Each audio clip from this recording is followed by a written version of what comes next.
Unidade 1. A filosofia.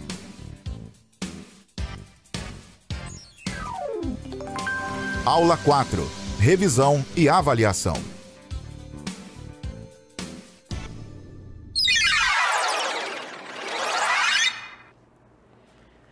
Então, boa noite a todos, sejam bem-vindos, à nossa aula de filosofia.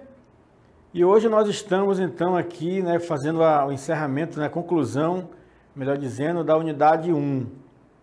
Nós tivemos o primeiro contato com a filosofia e nós, então, vimos o que é filosofia, como ela surgiu, como que ela surgiu, a filosofia, onde ela surgiu, quem foram os primeiros filósofos, o que foi o mito, E depois nós vimos aí os clássicos da filosofia, Sócrates, que combateu lá os sofistas, nós vimos Platão e vimos Aristóteles, Então essa primeira unidade foi uma apresentação do que é a filosofia, Esse é o tema geral da unidade, A filosofia, o que é filosofia. Então hoje a gente vai fazer um resumo, uma revisão de todo esse conteúdo da primeira unidade. Então espero que vocês aí vão anotando aí, depois tirando suas dúvidas, tá bom? Então vamos começar recordando aqui, na nossa revisão, o que é filosofia. Vamos então pensar nesse conceito, relembrando aí que ela vem, são duas palavrinhas aí que a formam, Philos e sofia, Philos ou filia, quer dizer amor, quer dizer sabedoria. Então, do grego, Philos. E sofia quer dizer sabedoria. Então, se a gente juntar aí as palavras, nós formamos, então, que a filosofia, assim, do modo geral, ela é o amor pela sabedoria, o amor, é a amizade pela sabedoria. Então, nós vimos nas nossas aulas que a filosofia ela não se ensina, mas a gente apenas filosofa, que é a nossa reflexão aqui. Quem nos ensinou isso foi esse filósofo aí, chamado Immanuel Kant, Então a nossa pretensão não é simplesmente ensinar filosofia como um conjunto de conteúdos, conteudismo, mas acima de tudo, trabalhar esses conteúdos, esse pensamento, esse conjunto de ideias e que eles transformem a nossa vida, nos ajude a pensar na nossa realidade, na nossa existência, no nosso dia a dia. Então esse é o grande objetivo, nos levar então a fazer esse olhar, sobre nós mesmos, esse olhar de reflexo, de reflexão, sobre nós mesmos, sobre o que pensamos, como pensamos. Então a filosofia é isso, é uma pessoa, o filósofo é aquele então que tem o amor pela sabedoria, que deseja saber. Ele não é dono da sabedoria, O filósofo ele não é um dono, um proprietário exclusivo do saber, mas ele é aquele que vai em busca do saber. Então esse é o filósofo.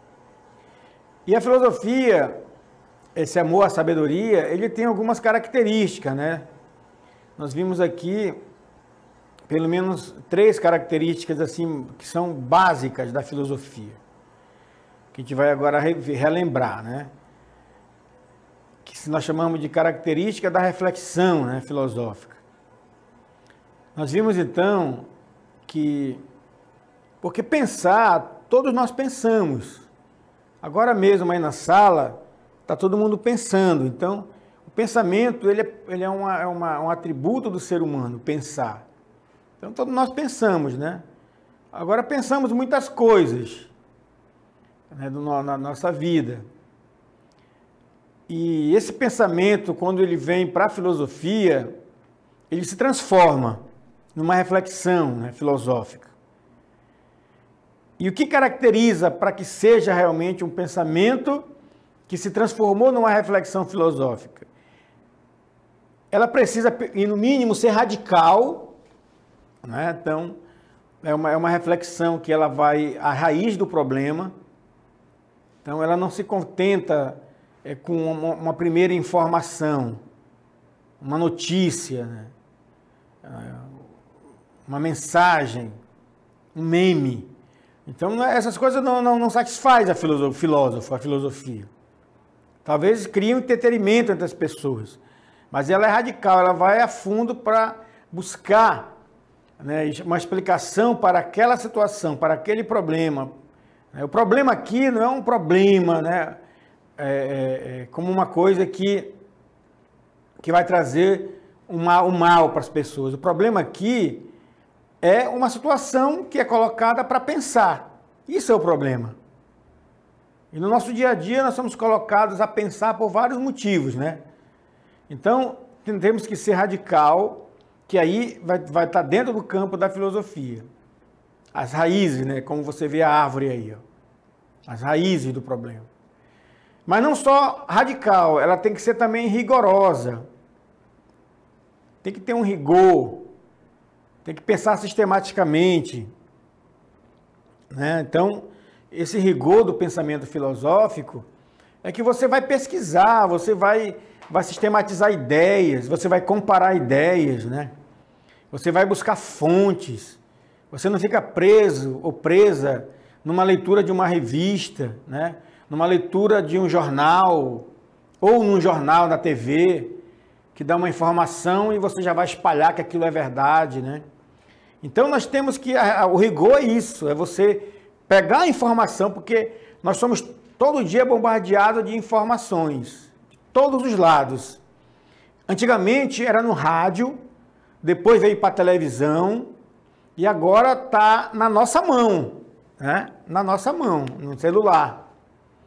Então, nós temos que ser mais ainda rigorosos, sistemáticos, na hora de você refletir sobre uma determinada informação, sobre um determinado assunto que você está querendo compartilhar com os outros, né? Então, o rigor na filosofia é você fazer esses paralelos, fazer essas comparações, né? Um falou isso, vamos ouvir isso, né? Vamos então fazer isso é ser rigoroso, sistemático, colocar em ordem as ideias, né? Então, é o segundo ponto, né? O rigor. Depois nós temos também que ela tem que ser de conjunto. Ou seja, uma reflexão contextualizada. Quando você tira uma palavra, quando você tira uma frase, quando você tira alguma coisa do seu contexto, é um perigo, né? É um perigo quando você tira uma coisa do contexto. Se alguém chega aí na sala e vocês estão tendo uma conversa de algum assunto, e essa pessoa ela não está contextualizada sobre o assunto que estão discutindo na sala, essa pessoa ela pode pegar aquela informação, aquela ideia, aquela conversa, e ela, como ela não está no contexto, ela pode interpretar da maneira errada, porque ela está fora do contexto, né? Tem um texto e o contexto, ela está fora. Então, ela entendeu de uma maneira que não está contextualizada. Então, nós temos que sempre, né, buscar contextualizar, que aí você tem uma visão do todo, né? Do todo, do que está acontecendo. Não é isso? Então, não precisa você correr, né? É como dizer assim, João caiu, né? João caiu, estamos conversando aqui, olha, o fulano ali, né, ele caiu da escada, né, e nessa hora entra alguém, você fala, morreu, aí a pessoa, morreu, aí vai contar que morreu, e você está contando para as pessoas que ele caiu da escada, mas ele morreu de rir da queda dele. Escorregou, caiu e morreu de rir. E outro já ouviu, aí ele morreu, e vai contar que ele morreu, porque não sabe o contexto da conversa, né? Então, para vocês verem aí, isso não é filosófico, isso é do cotidiano, isso é do senso comum. E nós temos algumas atitudes que nos ajudam a pensar filosoficamente, que é a indagação, né? Então, a atitude filosófica é indagar. O indagar o quê? Nós vimos aí essas três questões. Primeiro, você tem que perguntar, né? Então, o que é isso? O que é aquilo? Né? como é, por quê? Então, são perguntas que levam a buscar uma solução, a buscar uma alternativa, a buscar uma explicação. Quem não pergunta por quê, como e o quê, às vezes acaba aceitando, né, de uma maneira muitas vezes inocente, muitas vezes ingênua, mas muitas vezes também na ignorância, né? Na ignorância. Então, nós temos que sempre estar atento aí para essas coisas, né? O que é, como é e por que é. Não é isso? Então, você está vendo aí essa imagem do lado, essa imagem aí dos prédios, né, no rio. A imagem de cima você vê como é. Mas embaixo você vê o quê? O reflexo, né, da imagem. Então, é como ela não é. É uma imagem distorcida, né? Então, o que é isso? Por que isso? Como é isso? Então, essas indagações são filosóficas, né? São filosóficas. Então, esse foi o primeiro momento, né? Nós falamos sobre o que é filosofia. Então, vocês estão aí tendo contato do que é a filosofia. Então, nós vimos esses pontos aí. Mas como surgiu a filosofia, né? De onde ela veio, como se deu esse aparecimento da filosofia no mundo? A gente viu no segundo momento que foi sobre a diferença do mito e do logos, né? Logos aí é uma palavra grega que quer dizer razão. Então nós vimos que o pensamento mítico, ele é um pensamento fantasioso, simbólico, né? Que não quer dizer que ele seja mentiroso, viu? Não é mentiroso. Quem tem o pensamento mítico, aquilo era uma verdade para eles, porque era a explicação que eles tinham, né? Era a explicação que eles tinham. Depois, não, com o pensamento lógico, então o campo de pensamento muda para a linguagem conceitual. Então não é mais só uma questão simbólica, mas também conceitual. Né? Buscar uma explicação mais elaborada de um conceito. Uma definição do que é, como é e por que é. Né? Esse como é e por que é no simbólico, basta você olhar e aceitar. Porque aquilo te satisfaz. Mas aqui não, aqui você quer saber realmente o que é, como é e por que é. E aí você busca uma definição. Por isso que a linguagem não é mais simbólica no logos, na razão. A linguagem ela é conceitual. Então, isso é o mito, isso é o logos, né? E como se deu a passagem, então? O que aconteceu para que a filosofia surgisse na Grécia, naquela antiga, né? Então, nós vimos algumas condições históricas que levaram ao surgimento da filosofia. Estão aí elas, algumas delas. As viagens marítimas, porque quem viaja tem contato com outras culturas, né? A pessoa que viaja muito, ela conhece outras culturas, outras pessoas, outras línguas, né? Quando eles começaram a viajar, então, eles começaram a entrar em contato com outras culturas e perceberam, então, que o mito, muitas coisas que se falava das viagens marítimas eram mitos, né? Eram mentiras, na verdade. Não, ou melhor, não existiam, né? Como monstros no mar, sereias e tal. Eles começaram a perceber que isso não existia. Então, as viagens marítimas, então, foram eliminando o mito. A vida urbana, a organização da cidade, das leis, né? Isso também gerou a filosofia, porque as pessoas começaram a criar códigos, e aí discutir ideias, e o campo fértil da filosofia, né? E também a inversão da política, que é a questão do discurso, né? Então, quando você começa a construir um discurso que é dialético, né? Um discurso onde você pergunta, você também nega, você também afirma, então você está dentro do campo do discurso, né? Então, pessoas perguntam, pessoas respondem, aí a outra nega, a outra afirma, e assim vai gerando um entendimento, uma discussão, né, de ideias. Né? É quando você vê, por exemplo, num debate político, né? Cada um então a gente vai entendendo a proposta, a ideia de cada um, né? Então é o discurso. E a filosofia também se prevaleceu, né, dessa descoberta aí da política, desse momento político forte na Grécia. Depois nós tivemos as invenções, né? Quais foram elas? Vamos ver aqui rapidamente. A invenção do calendário, né? O homem começou a controlar seu próprio tempo, não eram mais os deuses. A invenção da moeda, porque o homem começou agora a contar, a fazer trocas, a abstrair, né, um valor, e isso também levou ao pensamento. E a invenção da escrita, que levou também a fixar o pensamento, a registrar o pensamento. Então, tanto o calendário, como a moeda, como a escrita, colaboraram para que o ser humano começasse a pensar com outro olhar sobre a realidade dele. Tanto no tempo, como no dinheiro, no gasto, né, nas trocas, no comércio, como também na escrita. E depois que então surgiu a filosofia, a partir desses fatores aí, foi que se deu então, aparecer os filósofos, né? Os primeiros filósofos. Então eles começaram a olhar, esses filósofos que nós estudamos, na unidade 1 aqui, eles eram chamados de cosmológicos, naturalistas ou pré-socráticos, né? Porque eles olhavam a natureza, eles estavam olhando o mundo enquanto natureza, né? Então eles não estavam preocupados ainda com a pessoa, com o ser humano. O olhar deles era para o mundo.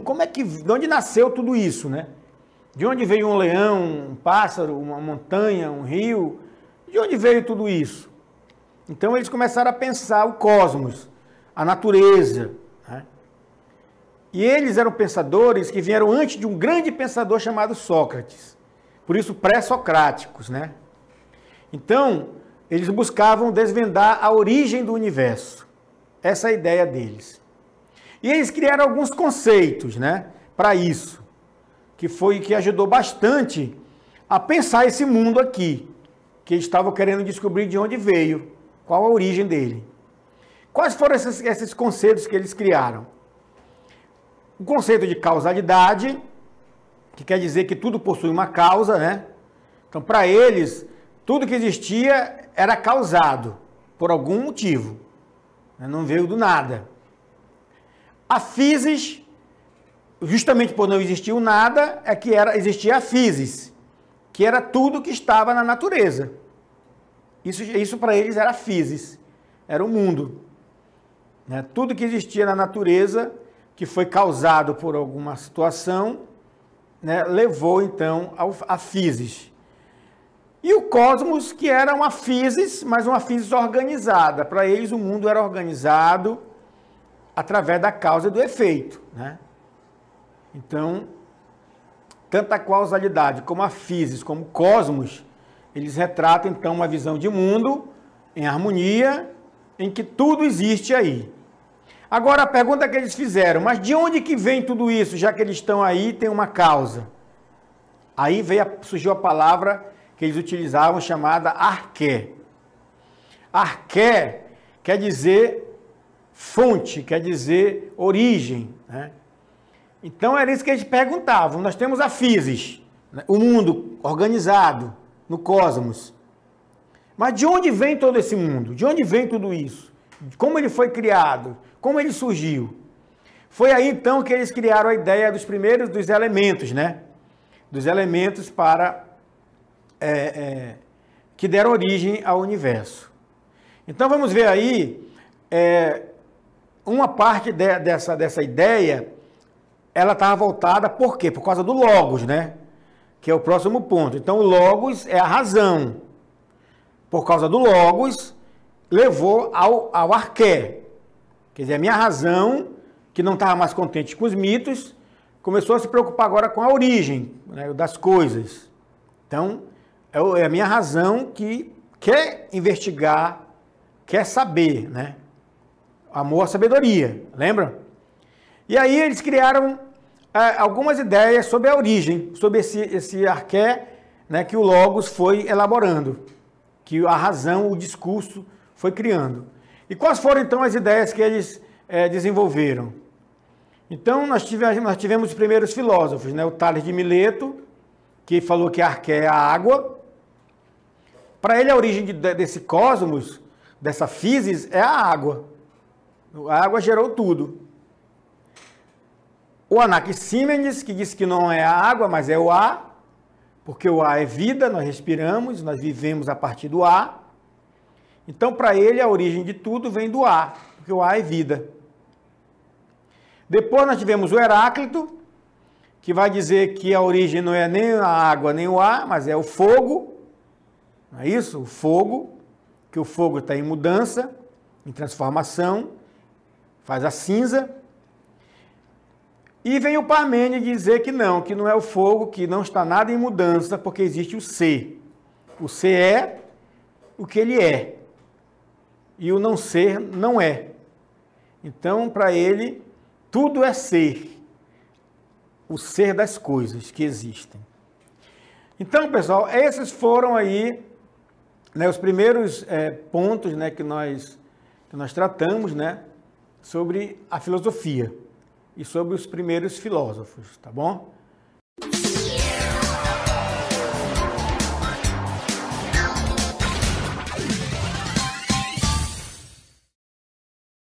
Então, boa noite, queridos alunos, professores presenciais. Esse segundo momento nós vamos fazer a nossa síntese aí dessa unidade. Lembrando, né, que mais tarde nós vamos ter a nossa avaliação, nossa primeira avaliação. E nesse primeiro momento, né, nessa primeira unidade, nós tratamos aí do que é a filosofia, do surgimento da filosofia, um pouco da história, né, do processo histórico aí da filosofia, e tratamos também de alguns filósofos, dentre eles o Sócrates, o Platão e o Aristóteles, né? Então essa parte da filosofia foi uma espécie aí de introdução, né, ao filosofar. E logo nós tratamos também de algumas figuras, alguns termos importantes dessa história da filosofia.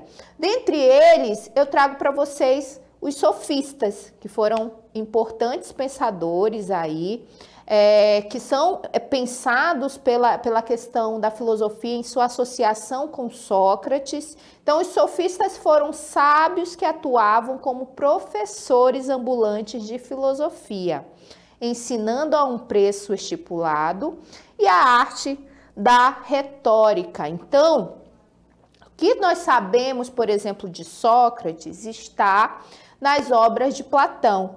E vários diálogos, né, envolvendo o Sócrates e os sofistas.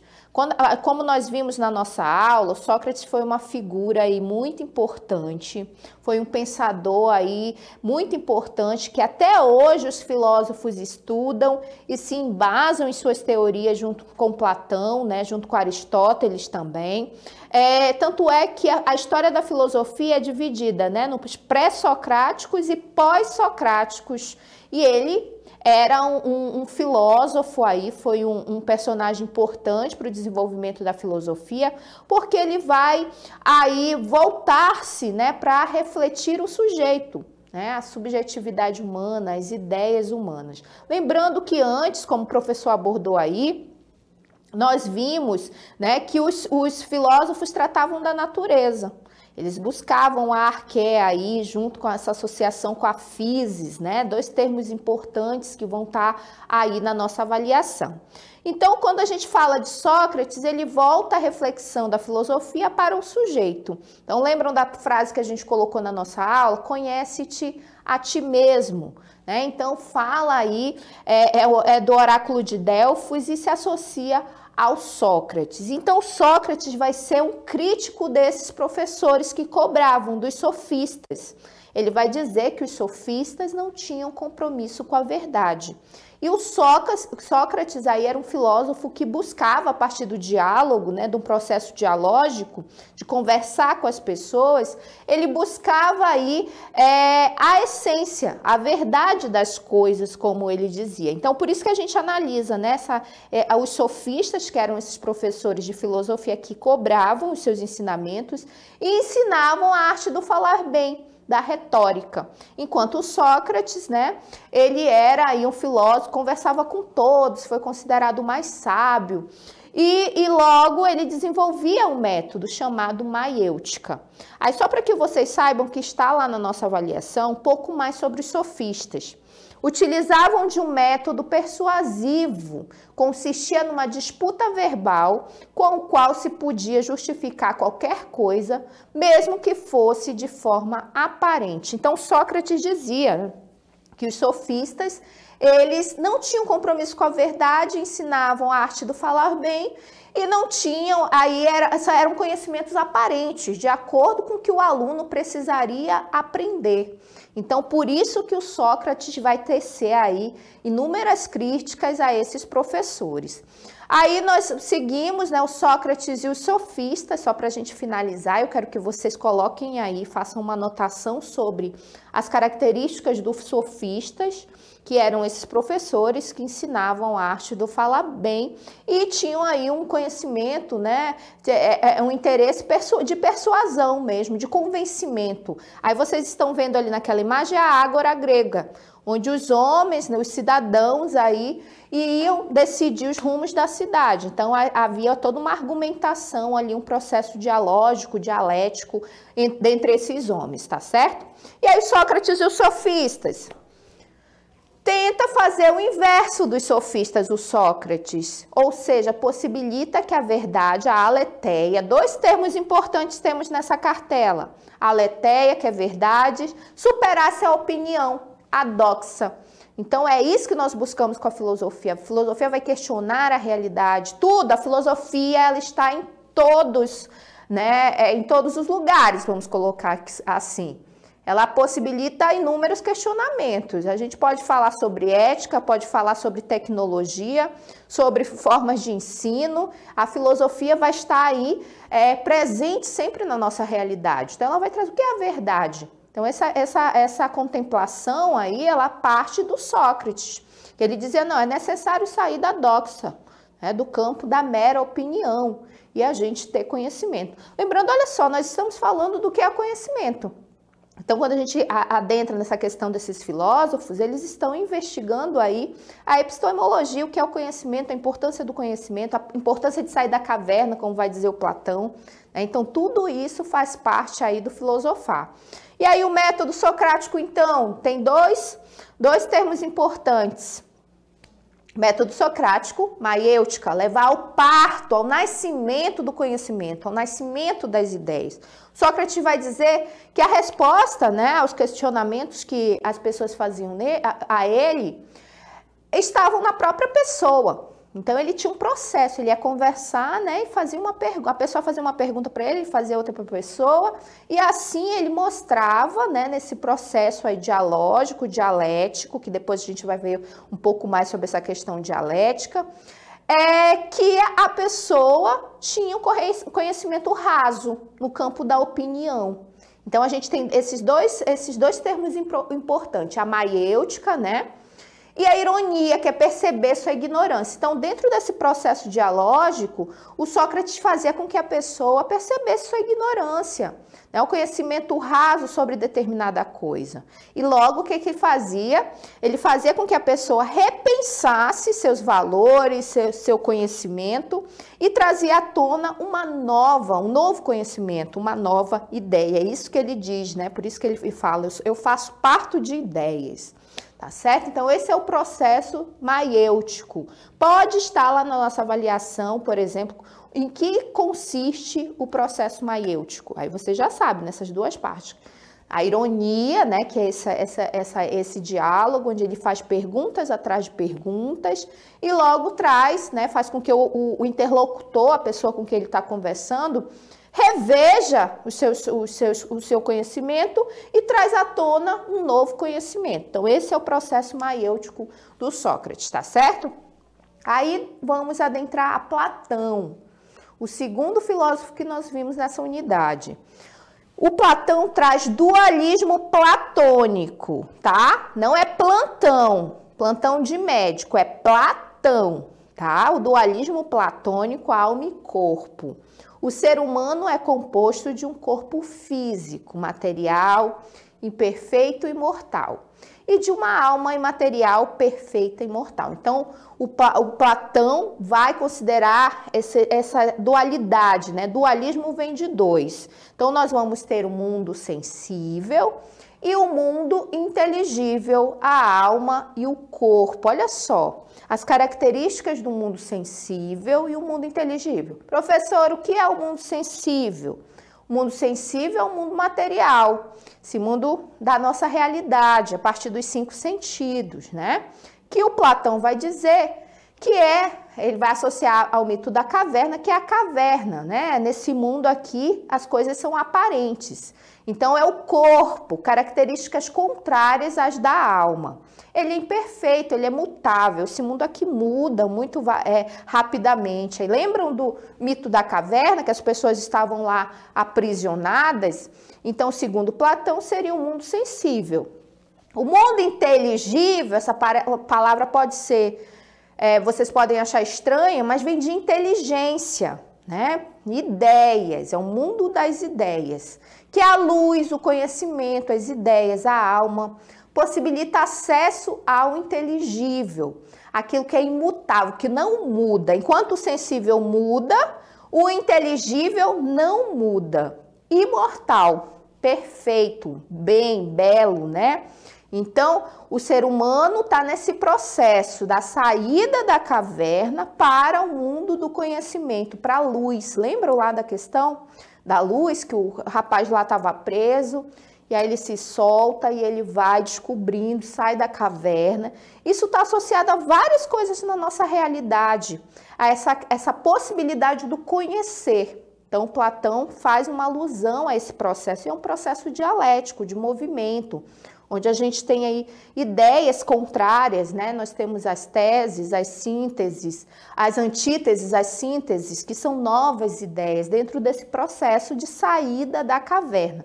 Aí eu trago um pouquinho sobre essa ideia do Platão, do mito da caverna, ou alegoria da caverna, onde ele conta essa história, onde eu contei um pouco dessa história para vocês, do livro 7º da República de Platão.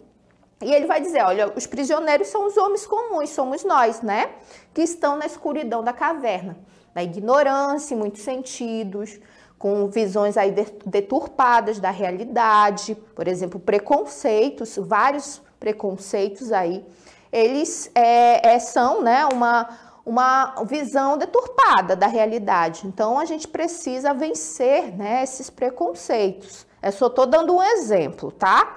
Os libertos, que são os filósofos, que buscam a iluminação do conhecimento, a luz, o conhecimento, saída da ignorância para a ideia, a teoria, o argumento, né? Você só pode criticar aquilo que você conhece. A gente tem que sair desse campo da opinião, da doxa para o conhecimento. Então, na rede social, você, para falar alguma coisa, você não pode xingar, né? Você tem ali que seguir um argumento embasado, né? Porque você acha, porque é minha opinião. Não, e aí? Só porque você está olhando para o seu próprio umbigo que você vai tecer uma certa ideia, né? Porque aí o argumento não é válido, né? Não tem fundamento. Então, é isso que o Platão está falando com relação a essa questão da saída da caverna. Então, ontem a gente deu vários exemplos, a gente pode associar aí essas questões do nosso dia a dia, do nosso cotidiano. Então, para o Platão, o filósofo seria a pessoa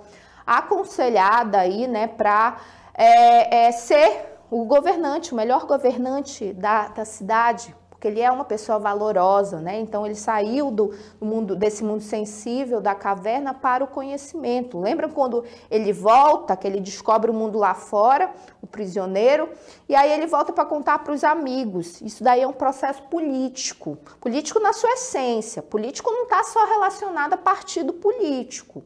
Política todo dia a gente faz política. Dentro de um contexto social, no nosso trabalho, na escola, o que eu estou fazendo aqui com vocês nesse exato momento é pura política, na sua essência.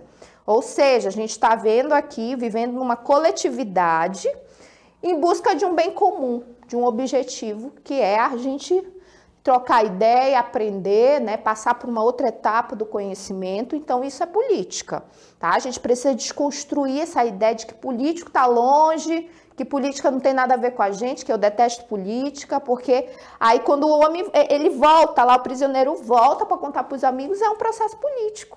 Porque ele vai lá contar o que ele viu lá fora. Então, o Platão está fazendo essa alusão, tá certo? E aí, a gente chega no Aristóteles. O Aristóteles, ele critica o Platão. Ele vai ser o discípulo de Platão, contudo, ele não vai concordar com as ideias de Platão. Ele vai desenvolver suas próprias ideias. Então, Aristóteles dava grande importância aos sentidos. Enquanto Platão dizia que o mundo sensível, né, o mundo dos sentidos é enganoso, é imperfeito, é mutável, o Aristóteles não, ele vai dizer, não, é necessário sim analisar o mundo material. Aí a gente vai ter duas ideias aí que a gente se refere sempre na filosofia, que é o idealismo das ideias e o materialismo, né, da matéria. Então, Platão vai analisar a matéria, a importância da matéria. As ciências empíricas, que teria como finalidade, o que é empírico, professora? Experiência. Então, nosso conhecimento é gerado a partir de uma experiência. Quando você é criança lá, a gente vai aos poucos, né, experimentando as coisas do mundo, as cores, aquilo que pode mexer, aquilo que machuca, aquilo que não machuca, isso tudo é experiência, né? Que teria como finalidade desvendar a constituição da essência dos seres, das coisas materiais. Rejeitou a teoria das ideias de Platão dos dois mundos. Ele disse, não, o mundo material ele deve ser analisado, porque é daqui que surge conhecimento. Quando você lá analisa a essência das coisas, a substância, né? Que é a matéria mais forma. Então, o Platão vai tecer aí ideias acerca dessa materialidade, tá certo? Por isso que há essa diferença entre Platão e Aristóteles. Lembrando, quem era o discípulo do Sócrates? Era o Platão. E quem era o discípulo de Platão? Era o Aristóteles. A gente já teve aí algumas questões que se referiam a essa ligação, né, das questões das ideias. E em ser discípulo, quem era discípulo de quem? Então, por isso que a gente tem que analisar direitinho e saber qual é a crítica que um faz para o outro, tá certo? E aí o Aristóteles, a filosofia primeira, que é a metafísica. O Aristóteles foi um camarada aí que estudou sobre várias coisas, sobre botânica, sobre matemática, sobre tudo, né? Ele vai ser aí o tutor, o professor do Alexandre o Grande, então ele desenvolveu e ele vai desenvolver a metafísica. Então, Aristóteles vai dizer que a metafísica é a filosofia primeira. A metafísica aristotélica é, antes de tudo, uma ciência do ser. Como ser, ou seja, analisar a essência, né? A substância da materialidade, dos princípios e das causas, as causas e dos atributos essenciais do ser. Então, ele vai chamar essa filosofia primeira, que ele diz, de metafísica.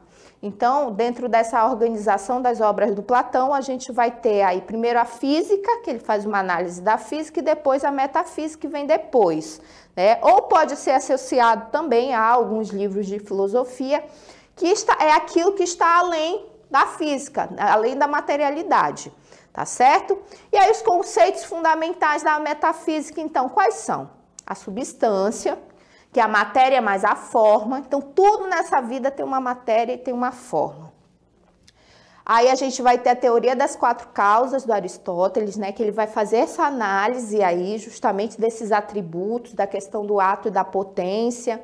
Quando ele fala de atributos essenciais, é aquilo que não pode faltar à substância, pois deixará de ser o que é. Atributos acidentais, aquilo que a substância pode ter ou não, sem deixar de ser o que é. Ato e potência é o que é e o que pode vir a ser. Aí, mas eu vou aqui fazer um resumão disso aí, para que vocês analisem essa questão da análise da materialidade do Platão. Por exemplo, quando a gente fala da teoria das quatro causas do Platão, a gente vai ter a causa material, a causa formal, a causa eficiente e a causa final. E aí, eu volto aqui, vou colocar aqui a imagem para vocês, dessa sandália que está aí, ó. Então, ela tem uma forma, né? Uma sandália. Ela tem uma matéria, ela pode ser feita de plástico, de borracha, tem um tecido ali, então tem uma matéria que compõe ela, tem uma forma que faz com que ela seja sandália, é que você olha e diz, isso aqui é uma sandália, ela é de colocar onde? Nos pés, né? A causa eficiente é a força, né, que fez com que ela seja uma sandália. Uma pessoa, um fabricante aí, né, foi lá, potencializou para que ela se tornasse essa matéria aí, dentro dessa forma. Então, é a causa eficiente, essa força que transformou ela em sandália. E a finalidade. Então, o Platão vai dizer que nessa vida tudo tem uma finalidade. Qual é a finalidade dessa sandália? Vestir os pés, né? Calçar, proteger ali os pés. A gente usa sapato, usa sandália, porque tem uma finalidade. Então, olha só como é diferente do Platão. Enquanto Platão dizia assim, olha, as ideias são importantes, as ideias que não vão morrer, né? Nunca e tal. O Aristóteles não, ele vai fazer toda essa análise. Aí ele vai, por isso que a gente fala que é a teoria das 4 causas, né? A causa formal, que é a forma, a material, a eficiente, que é a força ali que ordena para que se torne tenha aquela matéria, e a causa final, que é a finalidade, tá certo? Só para que vocês consigam perceber. E aí o Aristóteles também vai falar de ética, né? Ele justamente se volta para esse mundo material, então é necessário falar das relações entre as pessoas, e o Aristóteles faz uma análise do agir humano. Todo conhecimento, todo trabalho do homem visa algum bem, tem uma utilidade, né? O bem é a finalidade de todas as nossas ações. Então, essa ideia aí de finalidade das nossas ações é chamada de teleologia, tá certo? E aí, para finalizar, o homem busca ser feliz, a gente veio para esse mundo para ser feliz, segundo Aristóteles, né? Então é nessa busca incessante aí, a felicidade é o maior de todos os bens. A eudaimonia, anotem esse termo aí. E esse é o pensamento de todos os seres humanos. Então a finalidade do ser humano para Aristóteles é ser feliz. E a gente vai buscando aí de acordo com a nossa vida, com o nosso cotidiano, com os nossos pensamentos. Então, essas são as nossas questões. Eu desejo uma excelente avaliação para vocês e amanhã a gente volta com a segunda unidade. Boa noite.